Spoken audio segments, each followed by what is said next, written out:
What if I told you some of the biggest frustration you'll ever experience as a project manager won't come from not knowing project management, that they'll come from actually knowing it? Okay, think about that just for a moment. I want you just to marinate on that. So you can spend months studying frameworks, schedules, stakeholder engagement, risk management, governance, agile, predictive approaches, and business analysis. See, you'll pass your CAPM. You'll walk into your first project role excited to apply everything that you've learned. And then, and only then, somebody will look at you and say, that's not how we do it here. And suddenly you're left wondering, was that the wrong certification? Was that the wrong trainer? Or is there something else going on? Today, I want to help you understand the difference between a CAPM trainer who teaches you how to pass an exam and what prepares you for what happens after you pass it.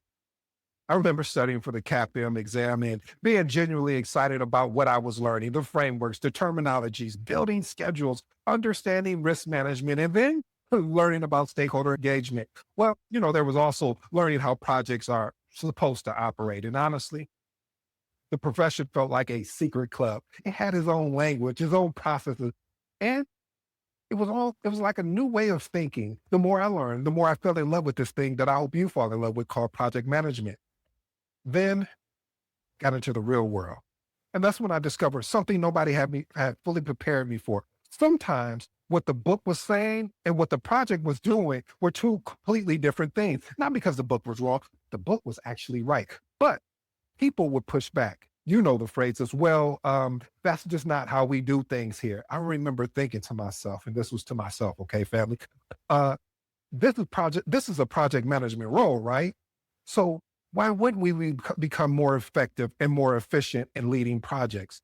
And one of the concepts I learned while studying for the CAPM was the project charter. I learned that it established a project purpose, the objective, stakeholder, initial vision, and a high-level schedule. So imagine my surprise when I got on into a certain environment. I heard things like, "Oh yeah, we use project charters." I was like, "Great." Then a few moments later, we update the charter throughout the whole project. And in my head, I'm screaming, no, that's what change control is for. That's why we have governance. That's why project management frameworks were created in the first place. And that's when the real lesson hit me.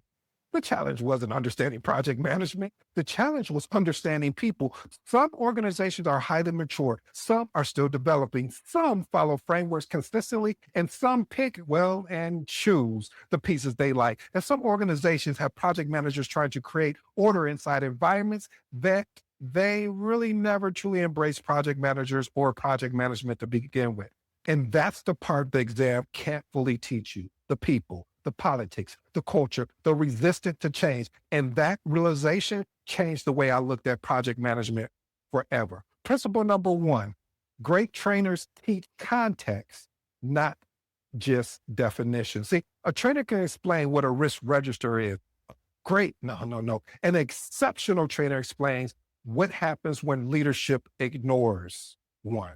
A trainer can explain stakeholder engagement, but exceptional trainer explains how to recover when stakeholders disappear for 3 weeks and suddenly wants a status update. A trainer, they can explain change management, but an exceptional trainer explains what happens when everyone agrees in a meeting and nobody follows through afterward. See, that's the difference in context, because context creates understanding and understanding creates confidence. Experiment with these actionable tips. I want you to ask yourself, where would this show up in a real project? Next one, ask your trainer for examples from projects they've personally led. Why is this important? Many students memorize concepts. Few understand how these concepts appear in actual projects. That gap becomes painful when you enter the workforce or making a transition into project management. Here's my professional advice, family. If every lesson sounds like it came from a textbook, you're probably learning enough to pass an exam. You may not be learning enough to navigate reality. See, eventually, you'll discover something. Projects aren't delivered by frameworks. They're delivered by people, and people don't always follow frameworks. Principle number two: great trainers teach people skills alongside project skills. The CAPM teaches you stakeholder engagement.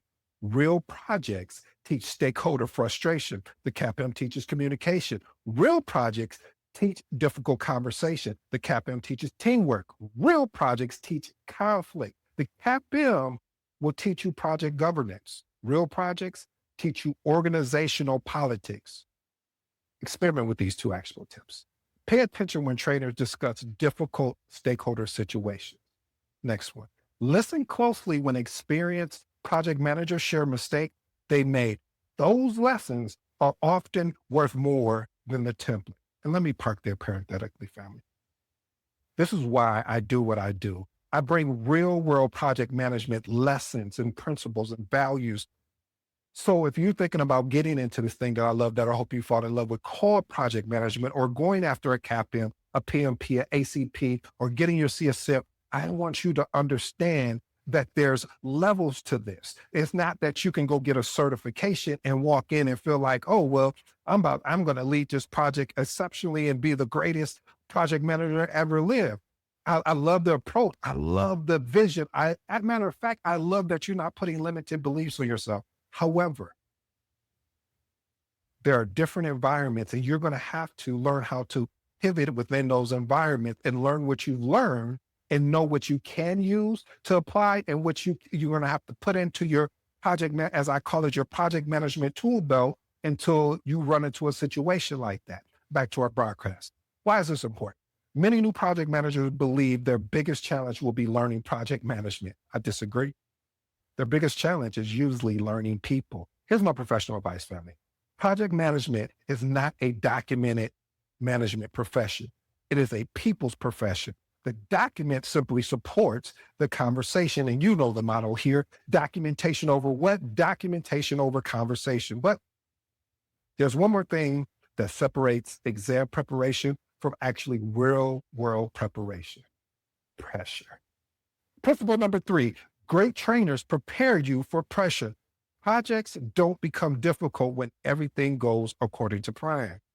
Projects become difficult when everything doesn't come according to plan. You know, deadlines move, requirements change, stakeholders disagree, resources disappear, leadership changes priority, and somehow, some way, everyone still expects outcomes. Okay, excuse me. Everyone still expects results. Here's 2 actionable tips I'd love for you to experiment with.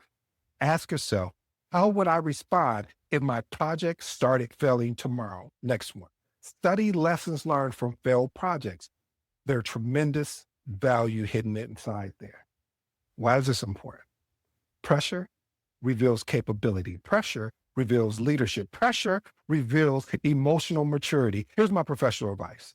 Best trainers prepare you for what happened after the plan breaks, because eventually every project experiences turbulence. Here's my reflection, family. This is why the trainer you make a decision on, it really does matter. As a CAPM student, you deserve to learn both sides of project management. You need to understand the framework exactly as PMI teaches it, because those principles exist for a reason. But you also need to understand what happens when you encounter organizations that they don't follow those principles consistently. You need to know what a mature project environment looks like, and you need to know what an immature project environment looks like. And most importantly, you need to learn how to operate successfully somewhere in between. The best CAPM trainers don't just prepare students to pass the exam. They prepare students to recognize reality, adapt to different environments, communicate effectively with the stakeholders, and apply project management principles in a way that creates results. Let me just say this, fam. Passing the CAPM can open a door. However, understanding how to apply it in real world is what helps you build a career. Here's the truth, family. Before you invest months of studying for the CAPM, I want you to ask yourself one question. Is my trainer teaching me how to pass an exam, or teaching me how to succeed after I pass it? Because again, certifications open doors. Competence keeps them open. And the project managers who will thrive aren't the ones who only know the frameworks. They're the ones who know how to apply the framework when reality shows up. I understand. I've lived it, but you got to build anyway. If you're new to the episode, I go by the name of ED. For all you smart and intelligent folks out there, it just simply means Ed. Until next.